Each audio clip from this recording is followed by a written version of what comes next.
ভোটটা ভাঙাচ্ছে, তৃণমূলকে রাখতে হবে, তৃণমূলকে বাঁচিয়ে রাখতে হবে, তাই বিজেপির ভোট টুকরো করে দাও, তাই বোঝাচ্ছে। দেখুন একটা আপনাকে কথা বলি, আমি তো বলছি বাম জামানার যদি 50টা মামলা হয় 30টা বাম জামানার, আমার তো জামিন হয়েছে। এক আর দেখুন সবাই কথা বলুক পৃথিবীতে, বামেরা যেন আর কথা না বলে। কেন বলবে না? তৃণমূল সিপিএম এইসব নিয়ে যেন না বলে, এই কারণে বলছি বামেদের কোনো রাইটই নেই কথা বলার, বামেদের কোনো রাইটই নেই কথা বলার। যারা মমতার বিরুদ্ধে 35 বছরে একটা কেসই করেনি, একটা এফআইআর করেনি, তারা কেন কথা বলবে? 21শে জুলাইয়ের ঘটনার পর আননোন এফআইআর করেছিলেন, মমতা ব্যানার্জির নাম দেয়নি। বলেছিল দুষ্কৃতিকারীরা বন্দুক নিয়ে বোমা নিয়ে রাইটার্স আক্রমণ করতে এসেছিল, কিন্তু একজন তৃণমূল নেতার নাম দেয়নি, তখন কংগ্রেস। পরবর্তীকালে বিধানসভা ভাঙচুর করলেন, টিভিতে দেখালো, মমতা ব্যানার্জি বাড়িতে তো পুলিশ যায়নি। রাস্তা অবরোধ করে 14 দিন না 16 দিন বসে থাকলেন হাইওয়ে। আমরা তো আধ ঘন্টা অবরোধ করলে, তখন আধ ঘন্টা না 10 মিনিট অবরোধ করলে পুলিশ এসে লাঠি দিয়ে তুলে দিত, তা তোলেনি তো। কেন তুলল না?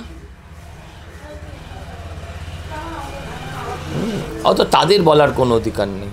দাদা, পার্থ চ্যাটার্জি জেলের বাইরে এসে মমতা বন্দ্যোপাধ্যায়কে, মুখ্যমন্ত্রীকে তিনি চিঠি লিখছেন এবং সেখানে তিনি বলছেন যে তৃণমূলের কোন সংবিধানের বা কোন ধারায় তাকে সাসপেন্ড করা হলো। তৃণমূলের সংবিধানটা আবার কি? আরে হ্যাঁ, উনি তো জানেন তৃণমূলের সংবিধান খায় না গায়ে মাকে, সেটা কেউ জানে না। আর না এই বলছি শুনুন, না সব পার্টির একটা সংবিধান আছে, সংবিধান সব রাজনৈতিক দলের আছে, সব কিছুর আছে, সব কলেজের আছে, সব স্কুলের আছে, সব এর আছে, ইউনিভার্সিটির আছে, সংবিধান তো থাকতে হবে। কিন্তু তৃণমূলের যে কোনো সংবিধান নেই, এটা সবচেয়ে ভালো উনিই জানেন। সেটা উনি এখন যদি ওনাকে আবার কুণাল ঘোষ প্রশ্ন করে কোন সংবিধান বলে তুমি আমায় তাড়িয়েছিলে, করতেই পারে। যে সংবিধান বলে পার্থ চ্যাটার্জিকে তাড়িয়েছে, সেই সংবিধান বলেই পার্থ চ্যাটার্জি একদিন কুণাল ঘোষকে তাড়িয়েছিল। এইসবে ওদের দলের ব্যাপার, আমরা এসব নিয়ে কী করবো?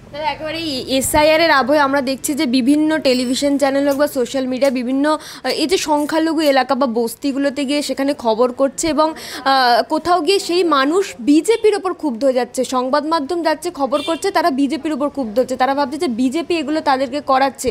যেখানে তাদের 2002-এর এই যে লিস্ট, সেখানে তাদের নাম আছে, বিএলওরা তাদের বাড়িতে এসে যে এসআইআরের ফর্ম দিয়ে গেছে, কিন্তু তারা বিজেপির ওপর ক্ষুব্ধ হয়ে যাচ্ছে। আপনারা গিয়ে সঠিকটা বোঝান, ওরা ভুল বোঝাচ্ছে তৃণমূল।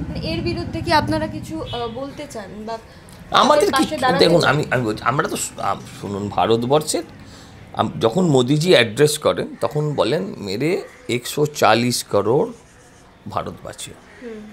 তখন কেউ বলে না সংখ্যালঘু, হ্যাঁ সংখ্যাগুরু, এসব আমরা বলি না। কিন্তু বিষয়টা যেটা হচ্ছে, এদেরকে ভুল বোঝানো হচ্ছে।